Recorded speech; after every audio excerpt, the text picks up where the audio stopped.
Well, good evening, all. I'm Epstein, and here we are with your Spider ET. No, that's not right. Good evening. I'm Epstein with your financial market wrap-up, and this wrap-up is for the evening of Tuesday, the 14th of May, 2024, about 5:55 p.m. Central Time. Well, another update in the stocks, even though you had a piece of bear news. Any way you look at it, the PPI, the headline numbers were bearish. But the market focused in on a revisionment that occurred in March, where they took out one of the numbers that was up 0.2% and put it down 0.1. That's all the market had to see. Once traders went into it, they picked on that and they said, see, we told you things are getting worse. Of course, that doesn't explain the stronger readings right now. Now, in what I told you yesterday, you can take the PPI number and extrapolate a certain amount of what the PCE is going to look like. I've done that tonight and given you the samples of it in my written research. I'm not going to share that here. So that's the first look. It will be modified when you get to CPI tomorrow, but we'll have a pretty good idea as to what it might look like. All of the metals continue on with the inflation surge, and rightly so. They see it. Your PPI, now we're going to see what the CPI is. And with that, let's go and take a look what we get tomorrow. You get the Mortgage Bankers Association numbers coming out at 6. We know that mortgages are near 7% fixed rates, so we'll see how the market wants to do. Those that want to buy a home are buying them. Those that want to get an ARM are getting them. Those that want to go to a builder, they'll do what they have to do.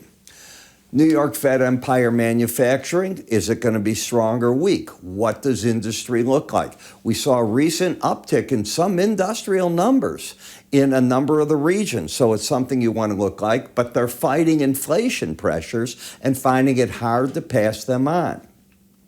U.S. retail sales, well, if you go by the Red Book Johnson Group in the morning, it's typically called the Red Book Group, all you see is increases. I mean, each week, now we're up 6.3% compared to the prior week time frame and then a year ago. So that's not weak. So I know we keep hearing they're going to fall in retail sales, and we're seeing some areas where it is. We'll find out what they are. Then we get the granddaddy number tomorrow. So between retail sales and this, that's what the market's going to focus on. The CPI data comes out at 7:30. The headline is expected on an annualized basis to be up 3.4% from the year ago number, and the core year over year expected 3.6. So if that comes in and we get the PPI, you start figuring out one of the Fed's favorite numbers, what the PCE is going to look like, and from there the market will do quick calculations to figure that out. We're going to get the National Association of Home Builders, their monthly market housing index, and we're going to get the EIA petroleum stock estimates at 9:30. I can tell you the API numbers at 3 this afternoon came out on the friendly side with a bigger draw than the market was looking for in the products and oil as a total. All right. And you can see that, by the way, right now in what you're getting here. Coffee, for those of you that were following this morning, look at that low, look what I said. I'm the happy guy there. Not a happy guy in how cattle treated me. I tried to trade that today, and I got, the herd ran over me, so to speak. I don't know if I was in the trade for my clients. I had told them to do something. I think we were in at 40 seconds and wrong. Obviously not a huge loss in that period of time, but wrong. And then the market continued to rally, almost went, I think, limit. It was crazy. All right. So you see that. You see in the stock market continued gains. Now, you'll hear on the news that the NASDAQ, a high close for the cash market. But in the futures, are we near anything like that? There's a big difference between the two. When you look at all the metals, they've come alive. The dollar was down, and you have a mixed bag tonight on the different currency markets. Energy markets, well, they're going to be wild every week now as you play the weather market, how the plantings are going, what it looks like in Brazil as they're ending, in Argentina, their harvest, and where they're at. So we come over and we can see that we're back up into this area on a closing basis, getting very close to that all-time high. Okay, that's impressive. You can see how the market's rallying back up. It's got a ways to go. As we get to the last chart on this, I've labeled what this value is for you, so I'll show it to you there. When we look at the pattern of the chart, I see higher lows, higher highs. That's been going on for a while now, frankly, since this. And where's the market in relation to moving averages? Well, it's been over them. So the bias is up since you're over the 18-week. As the market was seeing the 18 drop down, it never did get right to that 100. It turned itself, and it's still up. So where's the resistance? Well, the most logical spot would be with the data I show here. There's another piece to it called window envelopes, but with this data, it'd be the Bollinger Band. And you've hit them, you've backed off, you've hit them, you've backed off. And the reason that you're finding support is that when both the red and the blue line are going sideways over 80, as I teach in my enhanced course, that means that you've locked in bullish momentum and the breaks get bought at a certain number. That number is in my course. I teach you how you do it. Just put it on your chart. It'll automate itself for you. And that's where I think the traders buy. They come out if the red line comes under 79. And each time it goes back to the Bollinger Band, they try to peel off. Now, I also use window envelopes with that, but that's in the course. In the NASDAQ, this was the old high, 18,708.50. You today are 18,423.50. So we've got some room to go here, about 267 points roughly to make that all-time high. Here too you have the embedded reading. Here too you have the very clear picture of higher highs, higher lows, and ta-da, you had a bullish crossover. The 18-day average got over tonight, the green, the 100. So that means that the short-term average is over the medium term, the 18 is over the green, which is a 100-day, and the 100 is over the gray down here, which is a 200-day. Bullish setup. In theory, the market should go up and make a new high for the move when that occurs. Doesn't take a lot to do that since you closed pretty close to that. The high today was 18,433.75. You're at 18,427 tonight. We then come to the Dow. You do see the embedded reading. You do see the patterns, higher lows, higher highs. I can't give you my trumpet sound, not yet. But you're getting close to where the 18 could crisscross this. So how high is high? Are we going to go to the 40,358 level? It's not far away. It's 600 points in Dow terms. We'll find out, won't we? That's going to be the important thing. Or are we going to look back on some of these? And if the market were to get a break out of here, would we be saying double tops, triple tops? Who the heck knows? What I can tell you is in the Russell, same thing. Resistance, 21,117. All-time high, 21,67 in the market. And everything is still bullish on all three, all right? But tomorrow's an important day. We then get to the bonds and notes, which have got different patterns.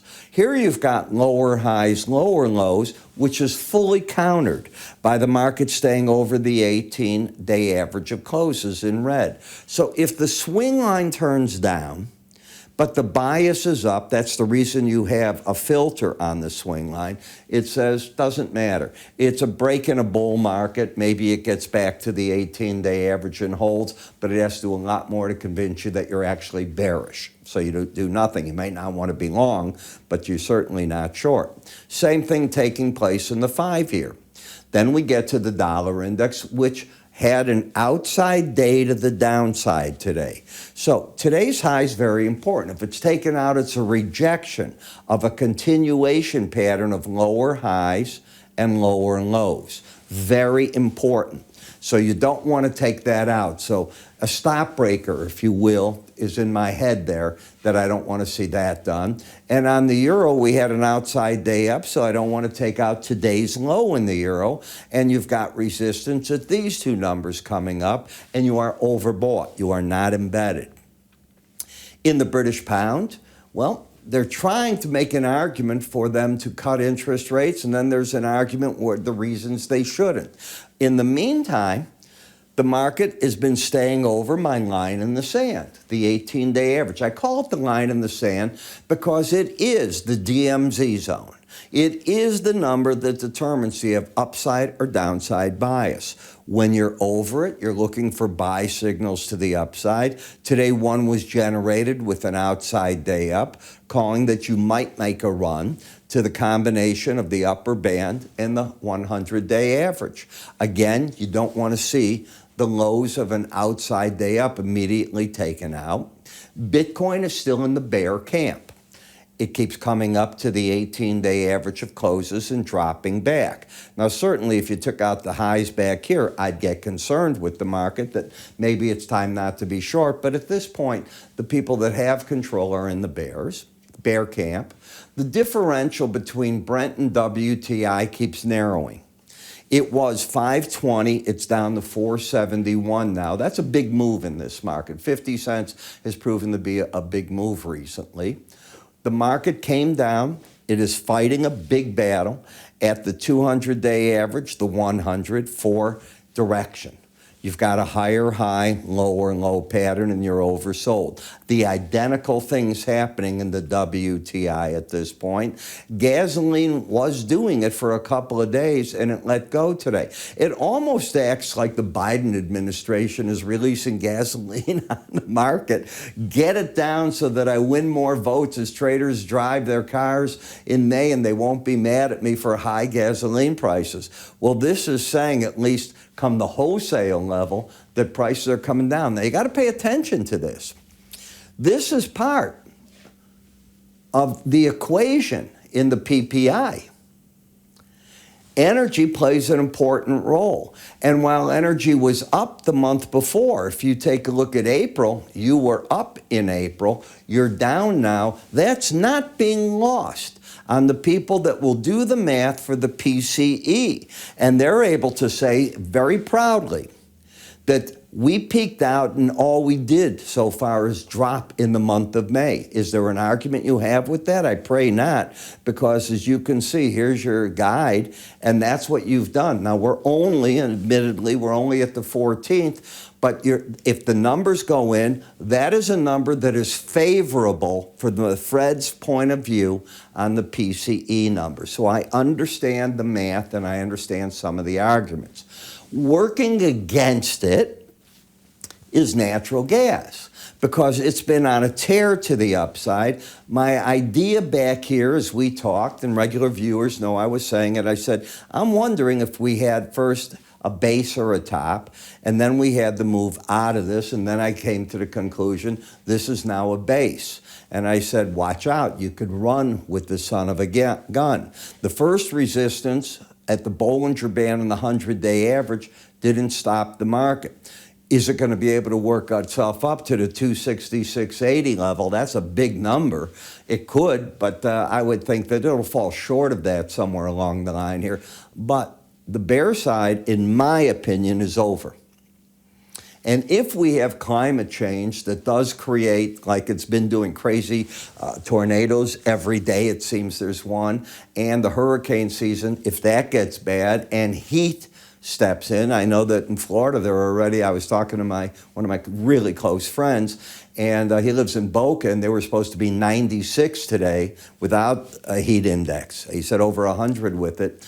If this picks up, all the air conditioners go on, and if it comes into the center of the country, which we had an unbelievably mild winter, watch out. Then you're going to get a lot more demand for this than you're counting on. The good news is we're producing a heck of a lot of it, because U.S. production of oil keeps picking up, and wherever you're producing oil, you get natural gas. You know, I write about this, the Linn Group writes about it, and we want to get you into our free offers. Now, they look like this. You'll see this blue on our free offer page. It says select this offer. And basically what it does is each one of the boxes that'll be on the page, and you'll see this come by you, the page looks like that, but it scrolls all the way down. And each one of these explained for you, and you decide anything there that you want. It's everything from free video courses to teach you how to plot something, to the charting software you see me use here, to the indicators you see me use here. Yes, you can get those. There's different ways to work with them. There's way a lot for you to choose from. And then as you go through it, you put in your name, your email address, there's a send button down there, and as you hit that send button, we get it, and typically within 1 to 2 business days we get it out. The reason it's 1 to 2, your time zone and ours are probably different. So we need that period of time. We email everything. So everything I've done, forget post, we don't do that. It's all going to be an email with links and so on for you, and away you go with it. Try out to the more research. I use them all the time, looking at the seasonal studies. What are they saying? The guides that I helped put together over the years for technical indicators, trading tips, and so on. And again, here's that final page. You complete your sign up, and away you go. Also, if you don't want to go there and you're on a PC, you can click up here. There'll be an icon. Give it a click, it'll take you right there. I'm Ira. I'll catch you first thing in the morning as we go through retail sales, the mortgage number, everything, and CPI. Whoa, there's going to be a lot there. I'll see you in the morning.